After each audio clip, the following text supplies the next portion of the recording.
Alors, je le disais, c'est dans 48 heures le combat de retour de Georges Saint-Pierre au Centre Bell. Benoît, il y avait entraînement public aujourd'hui et tu as été témoin de ce que représente le phénomène de Georges Saint-Pierre. Oui, parce que Georges Saint-Pierre, on entend souvent son nom. On sait que c'est un athlète d'élite, un grand champion des arts martiaux mixtes, mais c'est également un phénomène. C'est vraiment plus qu'un athlète. Il transcende vraiment les limites de son sport, Luc. Aujourd'hui, pour un entraînement public, on est quoi? On est jeudi, en milieu d'après-midi. Il y avait 300 personnes qui se sont déplacées pour le voir et c'est des mordus, des fans finis d'arts martiaux mixtes, qui est vraiment pour eux, Georges Saint-Pierre, c'est vraiment une idole. Georges Saint-Pierre, on dit entraînement public, là, mais il ne s'est pas vraiment entraîné parce qu'il a plus donné des prix, il est allé un peu dans l'octogone, signé des autographes, serré la main de ses partisans, justement, et tout ça. Donc, il s'est vraiment juste présenté pour voir ses partisans. C'est un événement public organisé par le UFC, évidemment.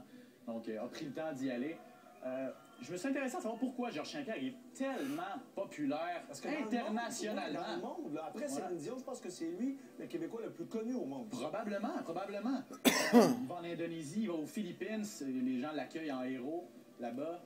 Tom Wright, qui est le président de UFC Canada, le comparait à Sidney Crosby. Sidney pour le hockey, évidemment. GSP pour les arts martiaux mixtes. Mais lorsqu'on dit à Georges Saint-Pierre, tu vas remplir à toi tout seul un aréna de 22 000 places. Comment tu te sens? Il demeure très humble.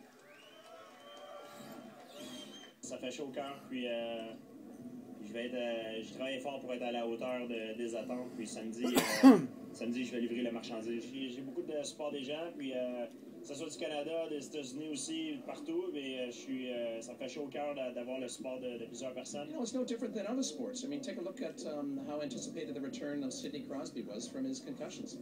I mean, Sidney represents the sport of hockey, and George represents the sport of mixed martial arts in the UFC. And frankly, he's a great ambassador. He's an incredible athlete, and people love to see him perform. People love to see him fight.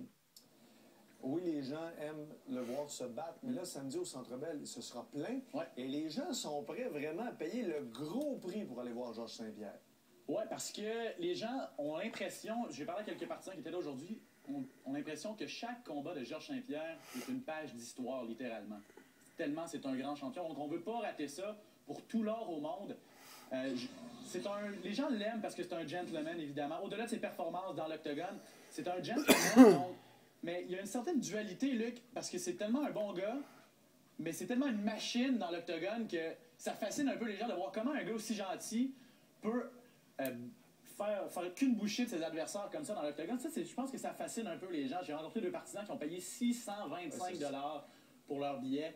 Ils nous expliquent pourquoi ils tiennent vraiment à aller voir Georges Saint-Pierre samedi.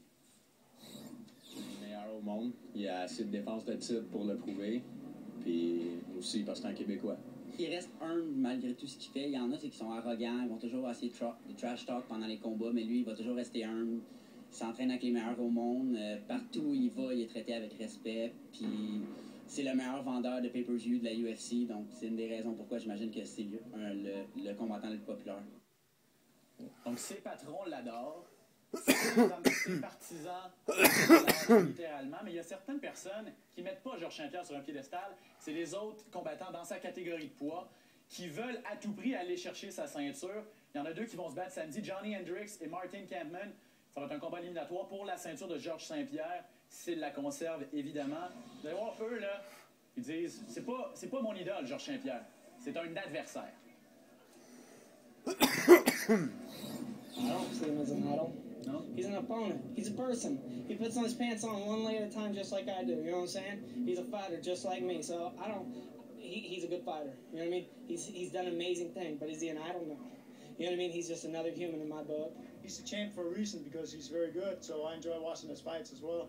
But more than anything, I see him as a competitor that I want to knock out. Donc la preuve que Georges Saint-Pierre a vraiment amené la popularité des sports, des arts martiaux mixtes à une popularité jamais inégalée. Le UFC a confirmé qu'il allait revenir au Canada, au Centre Bell, le 16 mars 2013. Il y a également Québec là, qui est dans la mire du UFC. Oui, ça c'est sûr, quand il y a des gros événements, Québec est toujours intéressé. Voilà. Merci beaucoup, Benoît. On va aller du côté de Michel, parce qu'il s'est passé quelque